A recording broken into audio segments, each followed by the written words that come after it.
संचालित के लिए वेद कक्षा में आप सभी महानुभावों का स्वागत है।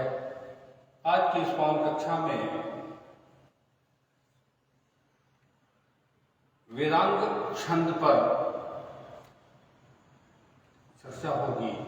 और जैसा कि आप सबको विदित है कि वेदांग छंद छंद पादोक्त वेदस्य, जो भगवान वेद का के स्वरूप का पाद भाग है, पैर है, वो छंद है।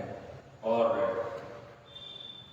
वेदार्थ की दृष्टि से छंद शास्त्र बहुत उपयोगी है। और अक्षर अक्षर के विन्यास से किस प्रकार से इन छंदों को, अक्षर को छंद के रूप में परिणित करने की जो विधा है, ये इसका मूल स्रोत छंद शास्त्र है। और उसी छंद शास्त्र के आधार पर संपूर्ण साहित्य टिका है। और उसी और अद्यावधि भी अगर कोई एक अक्षर को, एक शब्द को दूसरे शब्द से जोड़कर यदि कोई कविता बनाते हैं तो वो उसका मूल आधार छंद है। और उस छंद की विशेषता, बहुत सारी विशेषताएं हैं। किस प्रकार से, कौन से छंद में किस प्रकार की कविता को किस प्रकार पठन किया जाता है, इसका ये बहुत महत्वपूर्ण अंग है। और इस महत्वपूर्ण विषय पर हमारे बीच विद्वान वक्ता डॉक्टर पतंजलि पांडे जी, पाणिनीय विश्वविद्यालय के प्राध्यापक उपस्थित हैं। मैं विनम्रतापूर्वक आचार्य चरण से निवेदन करूंगा इस महनीय विषय पर व्याख्यान से हमें अध्ययन करने की कृपा करें। धन्यवाद पांडे जी, समुपस्थित हरि ओम। मेधां मे वरुणो ददातु मेधामग्निः प्रजापतिः मेधामिन्द्रश्च वायुश्च मेधां धाता ददातु मे स्वाहा। उपस्थित धीमान वैदिक कक्षा अनुरागी, वेद के लिए निरंतर कार्यरत रहने वाले और इस कक्षा के मूलाधार हमारे अग्रज भाई श्री कुंज बिहारी पांडे जी, तिवारी जी, हम और अन्य जो अंतर्जाल माध्यम से श्रवण करेंगे श्रोता, जैसा कि आपने बताया, छंद जो है वो भगवान वेद भगवान का पैर है। एक श्लोक है, छंद पादौ वेदस्य हस्तौ कल्पोथ पठ्यते ज्योतिषामयनं चक्षुः निरुक्तं श्रोत्रमुच्यते शिक्षा घ्राणं वेदस्य मुखं व्याकरणं स्मृतं तस्मात् सांगमधीत्यैव ब्रह्मलोके महीयते। इसमें सभी 6 अंगों का वर्णन है। कौन सा अंग क्या है? इसमें सबसे प्रथम जो अंग है, यदि वेद भगवान को पुरुष माने तो सबसे प्रथम अंग है छंद, और वह क्या है? पैर। वेद भगवान का पाद है। आवश्यकता क्यों पड़ी? तो आप जब भी क्रमण करते हैं, परिक्रम करते हैं, आप कहीं गमन करते हैं, किसको आच्छादित करता है, किसको संरक्षित करता है? तो वेद मंत्रों।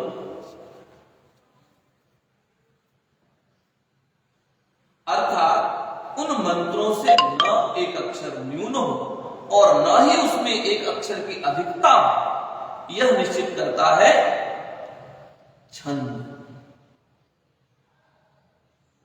इसकी महत्ता यह है। और वह शास्त्र ही कहते हैं, आजकल इनकी चाल टेढ़ी हो गई, अर्थात या फिर आजकल इनके पैर भूमि पर नहीं है, पृथ्वी पर नहीं है,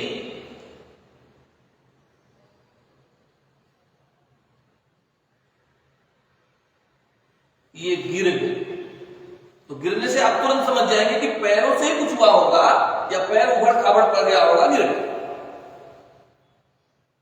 तो यदि वेद भगवान वेद पुरुष को या वैदिक राशि को, वेद शब्द राशि को, इस ज्ञान को इतनी ख्याति मिली है तो उसका मूल आधार है छंद। और वह क्यों है? क्योंकि यह छंद जो है आह्लादित करता है। एक छंद आपसे बोले आह्लाद, अर्थात प्रसन्न हो, आह्लादित हो। जब छंद, कोई भी छंदोबद्ध आपको कुछ सुनाता है, जैसे अभी आप चर्चा कर रहे थे कि हम उनकी कविताएं या ये चीजें सुन करके प्रसन्न होते हैं। सामान्य बात को हम सब लोग बोलते हैं गद्य में, लेकिन जब हम छंदों में बोलते हैं, कोई बात जब हम छंदों में करते हैं तो वही लालित्य उसमें उत्पन्न हो जाता है और वो हमारे अंतःकरण को आह्लादित करता है। यदि वेद मंत्रों में यह छंद न होता, आप कल्पना करें, या वेद का प्रथम जो शास्त्र है, प्रथम जो अंग है वह छंद नहीं होता, तो क्या दूर दूर सुदूर इसकी ख्याति होती? संभव नहीं।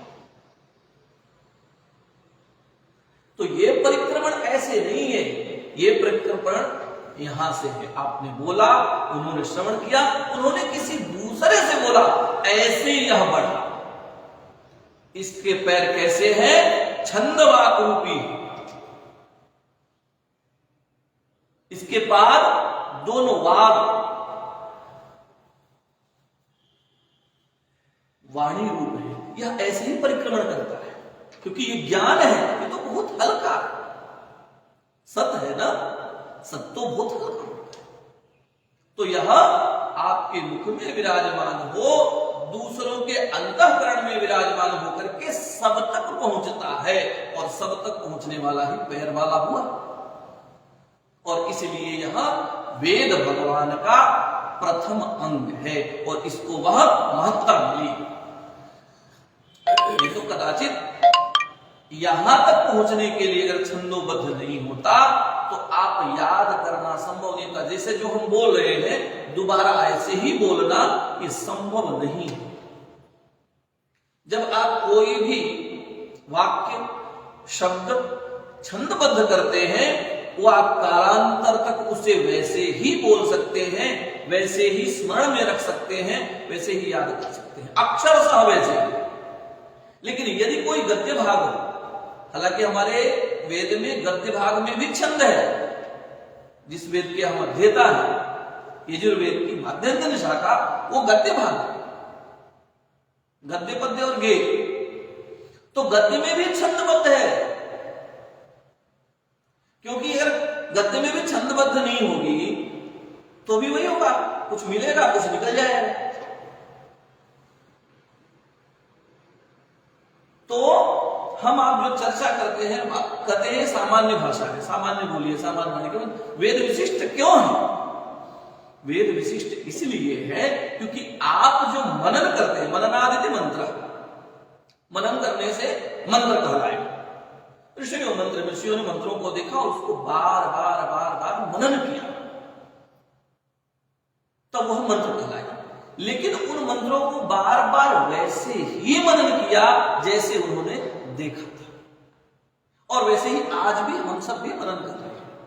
हम भी स्वाध्याय करते हैं तो वैसे ही मनन करते हैं, तब वह सिद्ध होता है। एक उदाहरण देते हैं, किसी शब्द को मनन करने से वो कितना उसका प्रभाव पड़ सकता है वो बताते हैं। आप में सबके नाम है, जैसे एक उदाहरण, आपका शुभ नाम नारायण जी। हम आपके पिताजी, आप उनके पुत्र हैं, आपकी माता जी उनके पुत्र हैं, प्रतिदिन कोई दूसरा नाम रखते हैं, प्रतिदिन किस आप तो जाएंगे ना, लोलू गोलू मोलू नारायण कान्हा कृष्णा विजय अजय सुरेश मुकेश, आप उतने ही उतने ही आदेशात्मक वाक्य को सुनकर आप उनके पास पहुंचते, या फिर उनको छोड़िए, कोई भी अगर किसी भी नाम से आपको बुलाता है, एक निश्चित नहीं है कि 4 अक्षर का एक नाम है नारायण, यह नहीं बोलना, कुछ भी बोलो आपको होता है। आप कदाचित आपकी गति वैसी नहीं हो, और जैसे ही, और केवल गति ही नहीं, आप श्रवण भी नहीं करेंगे, पता नहीं किसको बुला रहे, और यह तो केवल आप हैं, सबके साथ यही हो। तो आप विचार कीजिए, किसी का कोई परिचय ही नहीं रहेगा, आप इस नाम से आपका परिचय हो गया। वैसे ही उस मंत्र को, और एक इसकी सुप्रसिद्ध, सबसे प्रसिद्ध जो है इसका उदाहरण है गायत्री मंत्र। वो तो मंत्र ऐसा है जो गायत्री छंद से ही जाना जाने लगा। भगवान सूर्य का मंत्र है, सविता का मंत्र है, और वह हम जानते हैं किससे है, वो छंद के नाम से जाना जाता है। क्यों? क्योंकि इसमें 24 अक्षर है, वह गायत्री छंद है, इसलिए वह छंद है। ऐसे ही अब आप नाम है, आप ये विचार भी नहीं कर सकते कि यदि आपको आपके नाम से नहीं बुलाया जाए तो कदाचित आप सुनेंगे भी नहीं। जीवन में यदि छंद या फिर एक वाक्य, एक निश्चित वाक्य या निश्चित एक शब्द इतना अगर गहरा प्रभाव छोड़ सकता है, तो एक जो मंत्र है उसको बार बार मनन करने से सोचिए कितना प्रभाव पड़ सकता है। तो इसलिए मंत्र प्रभावी है, क्योंकि वही के वैसे ही मंत्र बार बार मनन किए गए, और तब वह मंत्र आज कारगर साबित होते हैं, सिद्ध होते हैं, और उससे कार्य होता है। यह महत्ता है छंद की। यदि छंद न होते तो व्यवस्थित नहीं होते, यदि वो व्यवस्थित न होते तो हमें कंठस्थ न होते, यदि कंठस्थ न होते तो आज वर्तमान में आदिकाल से अनादिकाल से अब तक वो वैसे के वैसे वेद मंत्र या वेद शब्द यहां उपस्थित न होते। छंद की महती आवश्यकता, छंद के विषय में जानने की महती आवश्यकता है, और इस विषय में महर्षि पिंगलाचार्य ने जो कार्य किया,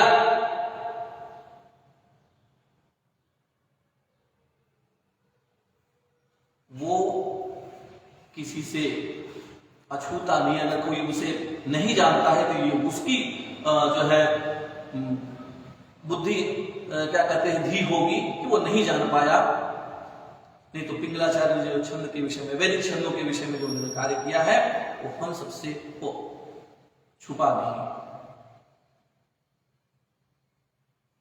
और उस छंद के विषय में आज हम चर्चा करेंगे। छंद बनता कैसे, विन्यास होता है, अक्षरों का विन्यास। आपने सुना होगा कुछ गण होते हैं। पहले तो वैदिक छंद हम बता दें, कुल 7 छंद हैं। यदि संध्या करते होंगे तो संध्या में आता है गाय कृष्ण दृष्टुप बृहति पंक्ति त्रिष्टुप जगत्यश्च छंदांसि। गायत्री, उष्णिक, अनुष्टुप, बृहति, पंक्ति, त्रिष्टुप और जगति, ये छंद। इस प्रकार यह कुल 7 छंद है जो गायत्री से प्रारंभ होकर के जगती चल जाते हैं।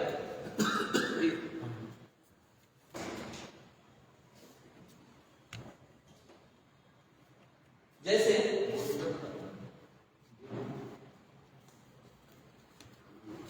गायत्री आगे करना पड़ेगा। ये उसको सब सॉरी एक बोर्ड, वाइट बोर्ड। हम चाहते हैं कि जो विषय हम लें थोड़ा सा आप लोग अच्छे से समझ पाए, भले ही 2 श्लोक समझे तो हमारे लिए अच्छा रहेगा। पोषणी,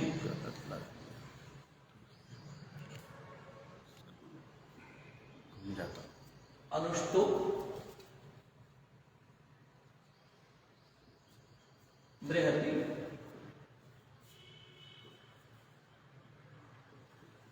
पंक्ति,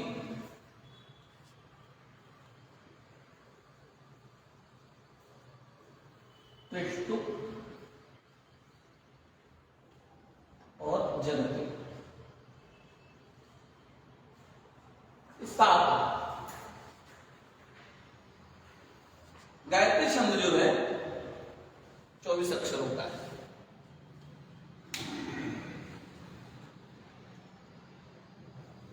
अब यहां से केवल 4 जो है अक्षर और जोड़ते जाइए अक्षर। चतुरस चतुरः 24, अनुष्टुप, बृहति, 36, पंक्ति, 40, त्रिष्टुप, 44, 48, जगति। 48, सबसे बृहत्तम छंद है जगती छंद। इसमें 48 अक्षर होते हैं, जो 12 अक्षरों का एक पाद होता है। ये वैदिक छंद है। बाकी सामान्य छंद जो वैसे तो हिंदी में और अलग होते हैं, संस्कृत में जो है वसंत तिलका है, सद्धरा है, शिखरणी है, वसंत तिलका है, और ढेर सारे बहुत सारे छंद हैं। इसमें जो है जो वैदिक छंद है वो ये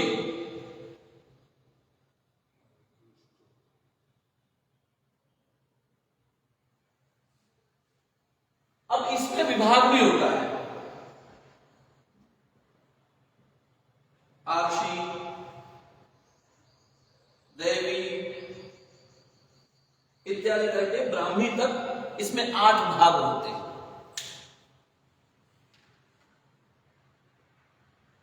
फिर आपने सुना होगा आर्षी गायत्री छंद, देवी गायत्री छंद। देवी गायत्री छंद में केवल एक अक्षर होते हैं, दैव्येकम ऐसा सूत्र है। पिंगल छंद में ऐसा सूत्र है, दैव्येकम। दैव्येकम अर्थात एक। ये जो 24 है यहां एक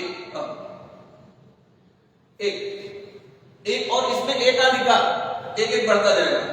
2, 3, 4, 5, 6, 7 एक एक अक्षर ही इसमें वृद्धि होगी। यह छंद जो है किससे युक्त होते हैं क्या बताते हैं? आपने गणों का नाम सुना। 3 अक्षरों को या 3 वर्णों को मिलाकर के एक गण बनता है। ये गण, हाँ, वो हिंदी में उसे कहते हैं यमाता राजभानस लगा। ये सूत्र है। हाँ, यमाता राज भानस लगा। इसमें है मय रसत जभन ल ग। वैदिक छंद में भगवान पिंगलाचार्य ने उस थोड़ा सा अलग बनाया। मय रसत जभन लग, ये 8 जो है गण है, ये लघु गुरु। अष्टवसवः, वसु कितने हैं? हमारे ऋषि जो है किसी भी बात को छोटा करने में जो है प्रयोग करते थे सूत्रवत। तो कभी जो है उनको 11 कहने की आवश्यकता होती थी कि ये 11 है, तो कह दिया रुद्र। वहां लिखिए, ये प्रायः ज्योतिष में बहुत ज्यादा प्रयोग होता है। आप कभी कोई अंक देखेंगे, जैसे मान लीजिए, हालांकि वो विषय नहीं, लेकिन आपकी जानकारी के लिए बता दूं, 264 लिखा है, तो उसमें कहते हैं ज्योतिष में कि अंका नाम वामतो गति, अंकों की वाम गति होती है। और हम लोग भी वाम से ही गिनते हैं ना, कि का यह है सैकड़ा, प्राय यही से प्रारंभ होता है। लिखते भले ही ऐसे हो, लेकिन जोड़ना हो, घटाना हो, कुछ भी करना हो तो बाएं से ही। तो अंका नाम वामतो गति। तो यहां क्या लिखेंगे? वेदा, या फिर वेद मान लीजिए।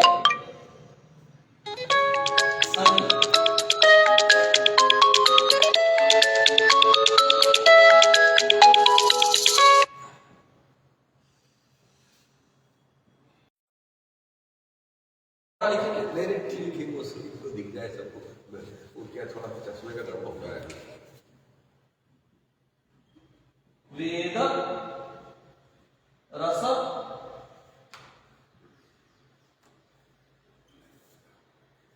नेत्र, वेद रस नेत्र, हाँ, वेदः रसः नेत्रः। इससे क्या प्रतीत हुआ? अगर ये ज्योतिष में शब्द लिखा होता तो ये इसका अर्थ यह है 264। वेद अर्थात कितने वेद हैं? 4 रस कितने हैं? षड्रस। नेत्र कितने हैं?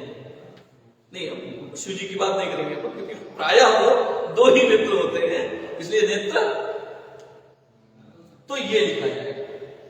ऐसे ही इन्होंने क्या लिखा? महर्षि पिंगल ने अष्टौ वसवः, 8 वसु होते हैं, सबने सुना है। तो इस कितने गण बनेंगे? तो 8। 1 2 3 4 5 6 7 8 8 गण बनते हैं। वो हिंदी में समझ में। ये क्या है? ये वर्ण है। वर्ण हम सभी जानते हैं कि ह्रस्व होते हैं, दीर्घ होते हैं। तो ह्रस्व दीर्घ इसमें क्या होता है? ह्रस्व क्या हो जाएगा? लघु, और दीर्घ क्या हो जाएगा? गुरु। लघु गुरु, लघु गुरु। छंद में वही लघु गुरु के नाम से जाना जाएगा। समझ से बात है, लघु हम जल्दी बोलते हैं और ह्रस्व हुआ, और जो थोड़ा देर तक इसमें प्लुत नहीं होता, क्योंकि हम और वही गण जहां भी प्रयोग होगा सूत्रवत बात होगी। जैसे एक सूत्र आता है, अभी पिंगलाचार्य लिखेंगे,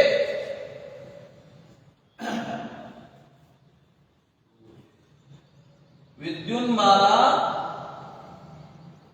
मऊ गौ। अर्थात क्या? विद्युन्माला मऊ गौ। विद्युन्माला छंद है, उसमें क्या होते हैं? मऊ गौ, सूत्रवत। अर्थात मऊ है द्विवचन, गौ भी तो द्विवचन है, तो 2 बार हो गए। तो मऊ मतलब 2 बार म, और गौ मतलब 2 बार ग। अर्थात जिसमें 2 मगण हो। हाँ, अभी ये भी बताएंगे। और 2 गुरु। ये क्या है? ये है आपका विद्युन्माला छंद। कितने अक्षर हो गए? 8। विद्युन्माला मऊ गौ सूत्र है। केवल मऊ गौ में उन्होंने पूरी बात कर दी। मात्राओं के आधार पर उसका निर्धारण हो जाता है। 2 मगण और 2 गुरु, 8 अक्षर हो गए। और जैसे आप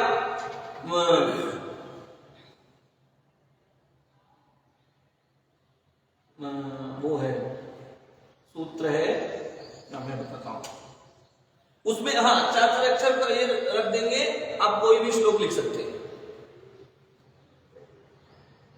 कोई भी श्लोक, बस आप। हाँ, लेकिन सभी गुरु रहेंगे, सभी गुरु रहेंगे, तभी वो विद्युन्माला छंद होगा। महर्षि पिंगल ने एक श्लोक कहा इसके विषय में जानने के लिए कि यही अक्षर क्यों रखे गणों के लिए। तो एक श्लोक है, भो भूमिश्रियमातनोति यजलम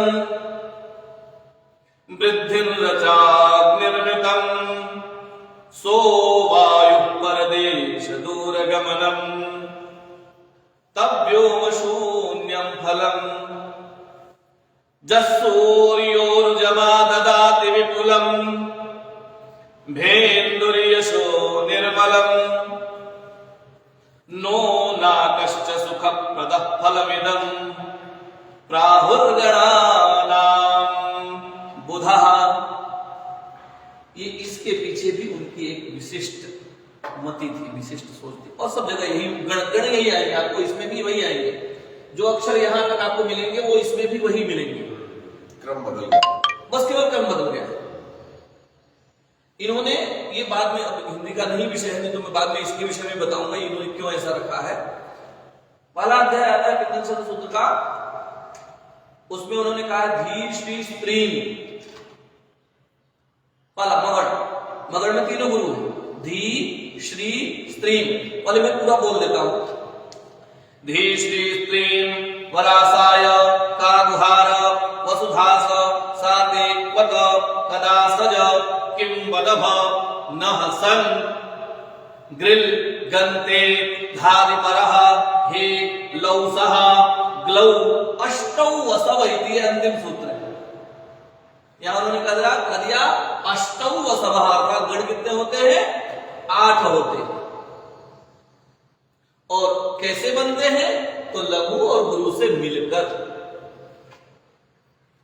तो ये जो सूत्र है, जब ये सूत्र ही पढ़ेंगे आपको पूरा का पूरा जो है समझ में आ जाएगा किसमें कौन सा गण होगा और किसमें कौन कौन से गण में कौन कौन से अक्षर होंगे।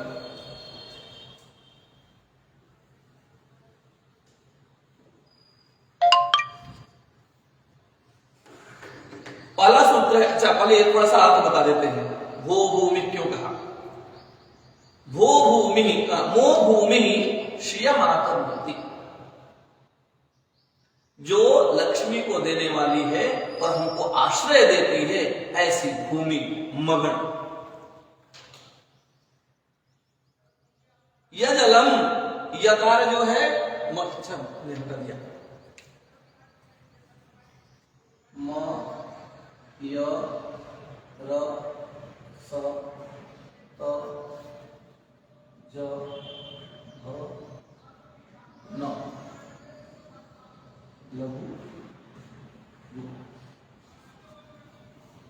भूमि।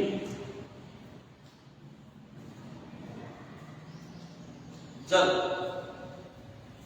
मो भूमिष्यमातनोति जलम वृद्धिन यकार जल देता था, शीतलता प्रदान करता है। जो यगण र चाग्निमृतम, जब भी देखेंगे र अग्नि को प्रतिपादित करता है, उत्पादित करता है। और आप कभी भी देखेंगे जब अब तो पता नहीं बनाते रहेंगे, जब कुंड बनाते हैं उसमें ऐसा यंत्र बना करके इसमें रम लिखते हैं।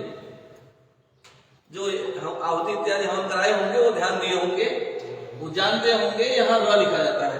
तो र शब्द जो है अग्नि का सूचक है, कुंड के अंदर में। हाँ,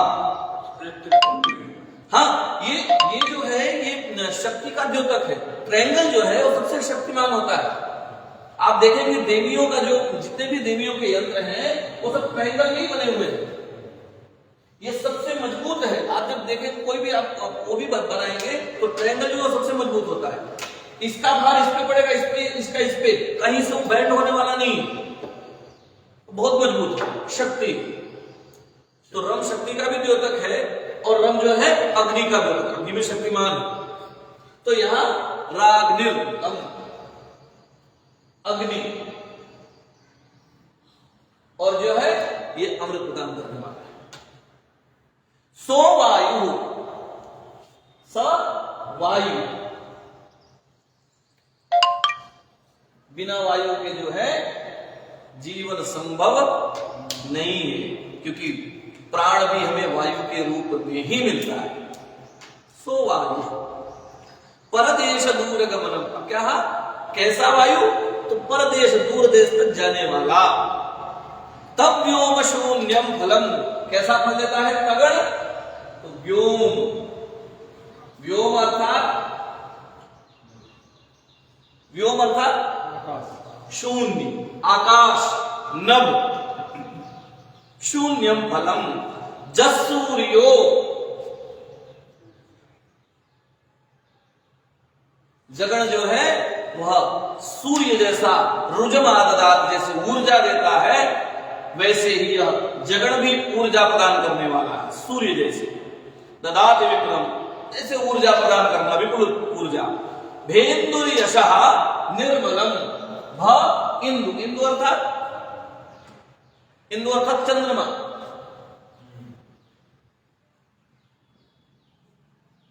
भेन्दुर यशो निर्मलम, जैसे चंद्रमा निर्मल है शीतलता देता है, वैसे भगण जो है वो हमें निर्मलता देता है। नो नाकश्च, और अंतिम में जो न है इसकी तो महान व्याख्या की उन्होंने। क्या कहा? नो नाकश्च, नाक अर्थात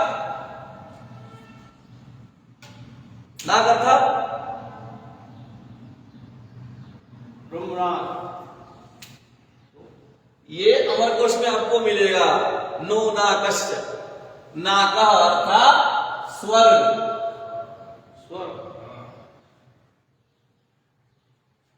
नाक अर्थ नहीं, ये नाक नहीं, नाका शब्द है, नाका अर्थात स्वर्ग होता है।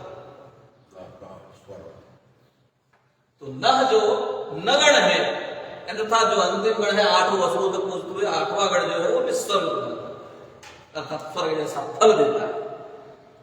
सुख प्रदा, जैसा स्वर्ग जैसा सुख प्रदान करता। फलम इदम प्राहु, हम कहते हैं बुद्धिमान जन के लिए, धीमान पुरुषों के लिए, यह हम इसकी रचना करते हैं या फिर इसका हम कथन कहते हैं, इसकी व्याख्या करते हैं। ऐसा पिंगलाचार्य ने कहा।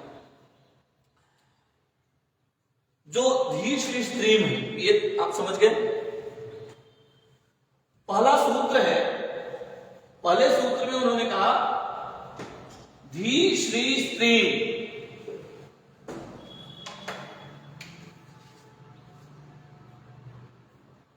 धी श्री स्त्रीम, ये सूत्र है, पहला सूत्र होगा। धी, ये 3 अक्षर है, धी श्री स्त्री, ये गुरु का द्योतक है। हाँ, मैंने बताया नहीं आप लोगों को, आता नीचे, लेकिन लघु का चिन्ह जो है वो ऐसा है और गुरु का चिन्ह जो है ऐसा है। ये गुरु है, ये लघु। तो ये क्या है? 3 गुरु, मस्त्री गुरु, और म क्या है? ये मगण, मगण का द्योतक। धी श्री स्त्रीम। दूसरा है वरा सा, यह हलंत है। हलंत मुंह तो जानते होंगे, उसकी हल संज्ञा हो जाती है, लोप हो जाता है। तो 1 लघु और 2 गुरु, ये हो गया यगन। अब आगे कल गण आप स्वयं बता देंगे।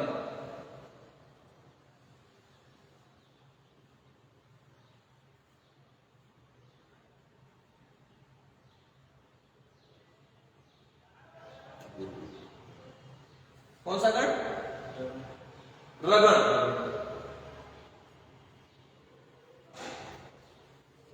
का गुहार, साते वसुधास,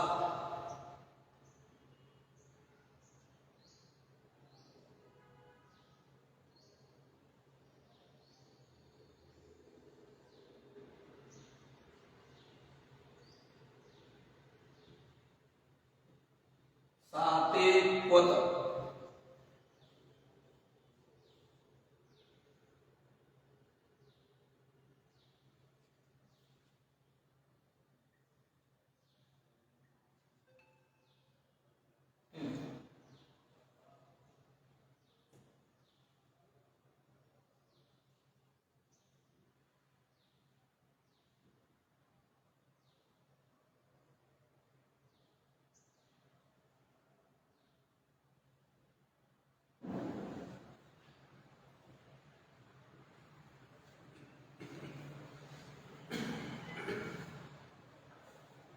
क्यों वदम,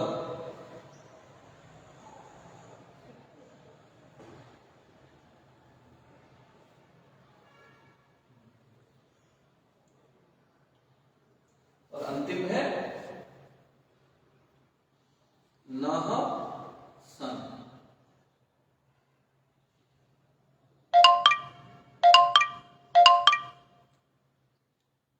जिसमें तीनों मन, मां में जो है तीनों दीर्घ रहेंगे और नगण में जो है तीनों लघु रहेंगे।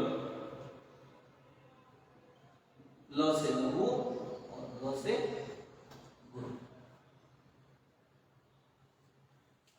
ये है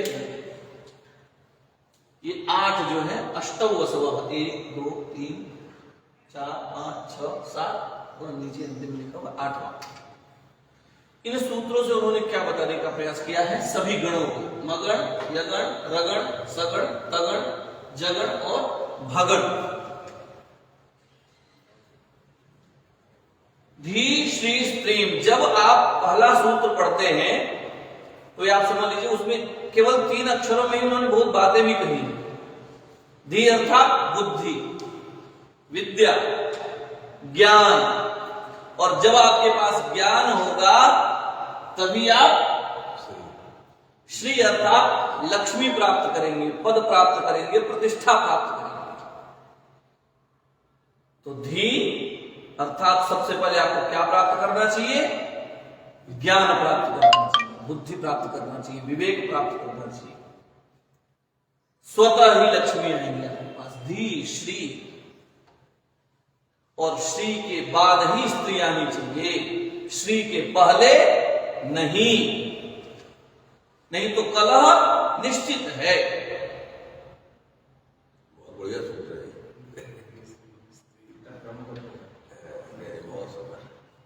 तो पहले धी प्राप्त करें, फिर श्री प्राप्त करें, मिल जाएगा अपने आप। और जब श्री होगी तो स्त्री भी मिलनी है।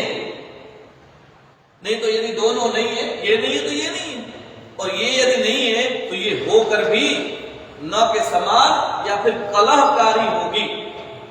ये हमसे अनुभवी आप हैं। और तभी उचित है, तभी आनंद तभी है, सुख तभी है। 6 सुख कहा ना, इसमें 2 बातें केवल जो है उसके लिए कहा, स्त्री के लिए है। आप लोगों को 6 सुख पता है कौन से इस भूमि पर 6 सुख होने चाहिए, ऐसा राजा को कहते हैं। मां कालिदास,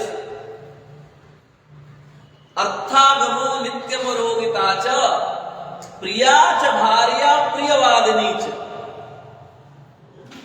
वश्यश्च पुत्रोर्थकरी च विद्या षट जीवनों के सुखादि राजन। हे राजन, ये 6 सुख ही है इस जीवलोक में, इस मृत्यु लोक में। तो कौन कौन से? अर्थागम, अर्थागम हो, अर्थ की प्राप्ति होती है।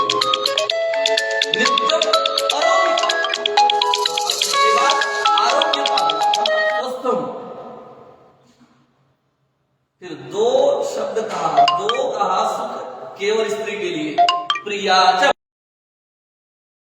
हो और दूसरे प्रियवादिनी हो, ये दोनों सुख सभी को मिलते हैं।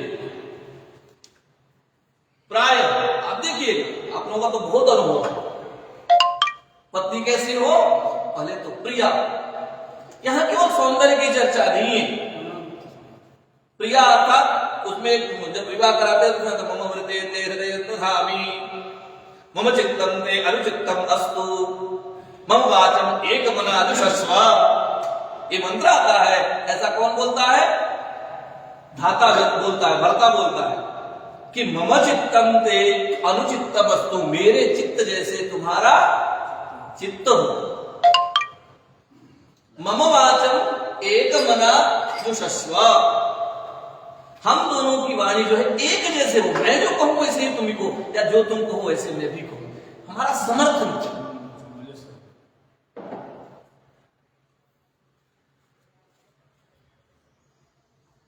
तो ऐसा होना चाहिए।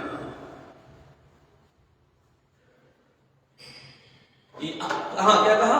प्रिया च भार्या, प्रिया भार्या मिल गई, आपने विवाह किया और पत्नी आ गई, सुंदर आ गई, सब कुछ ठीक है। लेकिन प्रियवादिनी भी हो, ये 6 सुखों में से है, मुख्य। बाकी 4 अलग अलग कहे। स्त्री के लिए 2 कहा, ये दोनों सुख में है। क्योंकि यदि आप गृह में कलह होगा ये स्वाभाविक सी बात है कि आप समाज में सुखी नहीं रह सकते जब आप घर से ही सुखी नहीं है। आप क्या प्रदर्शन, जो आपके पास ये कहते हैं ना, हम सभी जानते हैं कि हमारे पास जो रहेगा वही तो हम देंगे। जो हमारे पास है ही नहीं वो हम दूसरों को कैसे देंगे? हमारे पास हंसी है ही नहीं, हमारे पास सुख है ही नहीं, और हम दूसरों को सुख बांटते फिर रहे हैं। थोड़ी सी थोथी बातें लगती है। या अगर हम कहेंगे तो उसका प्रभाव नहीं है। जो हमारे पास नहीं है वो यदि हम कहेंगे तो उसका प्रभाव नहीं होगा। वो कहानी तो आपने सुनी होगी, वो गुड़ वाली है ना। तो गुरुजी को पहले छोड़ना पड़ा क्योंकि वो स्वयं खाते थे। तो वैसे ही यदि घर में सुख नहीं है और आप दूसरों को सुख बांटने जा रहे हैं तो स्वाभाविक सी बात है कि उसका उन लोगों पर बहुत ज्यादा असर पड़ने वाला नहीं, क्योंकि आप स्वयं सुखी नहीं। अंदर से तो आप बाहर से दिखावा कर रहे हैं। कब तक? कभी तो एकांत में आप होंगे। 99% लोग हैं। वही बता रहा हूं। तो ये 6 सुखों में से है। प्रिया चहारिया प्रियवादिनी च, प्रिया होनी चाहिए और प्रिय बोलने वाली होनी चाहिए। वशिष्ठ पुत्रो, ये और बड़ा सुख है, लेकिन सबको प्राप्त नहीं होता। आपका जो पुत्र है वो आज्ञाकारी हो, और अर्थ करी च विद्या, जो विद्या आपने अध्ययन किया है, जो विद्या पढ़ी है वो अर्थ करी हो। ये 6 सुख ही है, बाकी और कोई सुख या इसी इच्छा में सभी समाहित है। ये आपका है। नहीं तो किसी के पास बहुत धन है लेकिन घर से सुखी नहीं, किसी के पास तो ये पूरे 6 सुख सबको मिलते ही नहीं है। हमको 4 भागों से मुझे भी हाँ? पहला सुख निरोगी काया, दूसरा सुख घर में माया, तीसरा सुख आज्ञाकारी और चौथा सुख रचना नारी। 2 हम और जोड़ दिए। हाँ, तो हमको तो पता आगे मालूम पड़ गया, आप बताया। नहीं, ये वचन वाक्य है, वेद वाक्य। हाँ, नहीं वेद वाक्य तो नहीं कर सकते, बाद में श्रुति वाक्य है, कर सकते हैं कि काव्यकारों ने कहा। और ये 6 सुख ही है, इसके अलावा और कोई सुख क्या? क्या 6 ही नहीं है मन। 6 रिपीट करिए थोड़ा। अर्थागमो नित्यमरोगिता च, प्रिया च भार्या प्रियवादिनी च, वश्यश्च पुत्रोर्थकरी च विद्या, षड्जीवनों के सुखानि राजन। प्रिया बढ़ गई आपके उसमें, मतलब प्रिया का शायद उसमें नहीं है, वो 2 ये बढ़ गए प्रिया। रचना आज्ञाकारी होगी ना। नहीं, प्रिया पत्नी के लिए जो है प्रिया च भार्या प्रियवादिनी च, चकार जो च है वो उसका 2 बार आदेश हुआ है। प्रिया च प्रियवादिनी च, प्रिया होनी चाहिए, प्रियवादिनी भी होनी चाहिए। और कोई जोरू को गुलाम हो उसके लिए क्या होगा? नहीं तो यहाँ प्रियवादिनी तो हो ही नहीं सकती ना, यदि जोरू का गुलाम है तो वहां प्रियवादिनी तो हो ही नहीं सकती, क्योंकि गुलाम तो तभी आप बनोगे जब सामने वाला मालिक है, तभी तो आप गुलाम बनेंगे। और मालिक प्रिय तो नहीं, प्रियवादी तो नहीं हो सकता। प्रियवादी हो सकता है मालिक, उसका कार्य ही नहीं होगा। आचार्य क्या हुआ है कि अब इंटरप्ट में अंतिम चर्चा करूंगा। धी श्री स्त्री, पहला सूत्र, धी श्री स्त्री, यह मगण है। मगण कैसा है? तो पहले धी श्री स्त्री, सुख। वरासाय, यगण जो है वो कैसा कहा कि कैसा होना चाहिए? अयम वरहा, श्रेष्ठ। ऐसा जिसके पास है वह क्या होगा? श्रेष्ठ होगा। धी भी है, श्री भी है और स्त्री भी है, तो वो क्या जाना जाएगा लोगों में? वर मृणी, तो लोग उसका वर्ण करेंगे और वह श्रेष्ठ कहा जाएगा, श्रेष्ठ में गिनती होगी। का हुआ, फिर प्रश्न कर दिया, फिर ये नहीं हो तो गुप्त क्या है? कुछ गुप्त भी है, प्रश्न किया। का हुआ, गुप्त क्या है? रगड़, का हुआ, गुह्य, कोई ये सुने होंगे आपने। तो का जो है स्त्रीलिंग में है, तो का गुहा, गुप्त क्या है इसमें? तो वसुधा स, वसुधा जो वस्तुओं को धारण करती है, सुंदरा अर्थात पृथ्वी। पृथ्वी में बहुत सारी ऐसी चीजें हैं जो गुह्य हैं, जो गुप्त है और हम नहीं जान पाते। कोई प्रकाश डालता है, हम जान लेते हैं। वो चाहे ऐसे ही पड़ी हुई हो, भगवान सूर्य नारायण प्रकाश डाले तो हम देख लेंगे इन चक्षुओं से, या फिर ग्रंथों में पड़ा हुआ हो, गुरु रूपी प्रकाश डालेंगे तो हम जान लेंगे। फिर क्या कहा? साते वह क्या है? जो है ये काम कहा वसुधा बोल दिया, वह क्या है? साते वे वो कौन से हैं? साते फिर क्या? सदा सदा सदा वह कब? वह कौन है?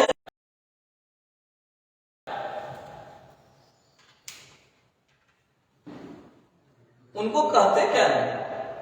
किंवर, क्या बोलते हैं? तो नहसन,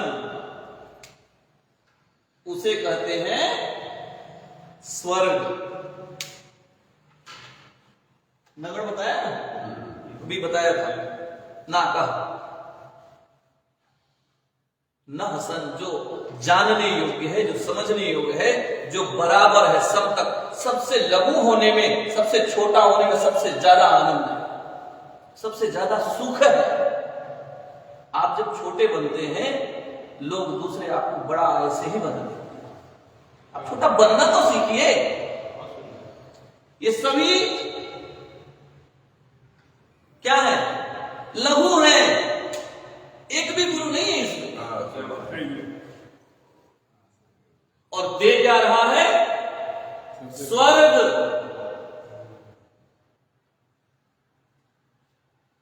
यहां आपको स्वर्ग प्रदान दे रहा है। जब हम विनम्र होते हैं ना, छोटा होना मतलब आकार में छोटा होना, या फिर बचपन में बाल्यावस्था में चले जाना, वो छोटा नहीं हुआ। आपकी विनम्रता, आप जितने विनम्र होंगे उतने ही आपको आवश्यकता ही नहीं वहां जाकर बैठने की, लोग आपको ले जाएंगे, अरे आइए।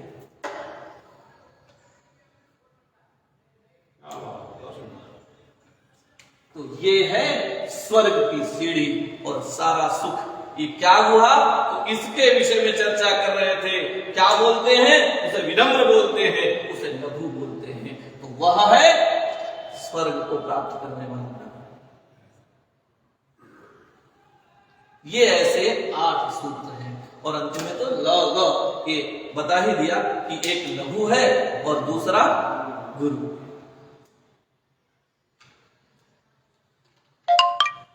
यही विराम करना है। बातें तो बहुत है अभी मैं पहले ही उसमें हूँ और मुझे कहीं ड्यूटी भी है, तो यहाँ विराम करते हैं। मुझे लगा इतने ही में कक्षा पूरी हो जाएगी। आगे का कल अवश्य करेंगे। कल मैं नहीं हूँ, मैं क्षमा चाहता हूँ, मैं फिर करूंगा। आपसे क्षमा चाहता हूँ, मैं बता नहीं पाया था। तो धन्यवाद आप सभी श्रोताओं को। और मैं आपके सामने जो कुछ हमारे मस्तिष्क में था, हमारे गुरुओं से प्रदत्त, मैं आपको दे पाया। मैं याचना करता हूँ कि आप उसमें से कुछ हो सकता है प्राप्त किए होंगे। सभी श्रोतागण धन्यवाद।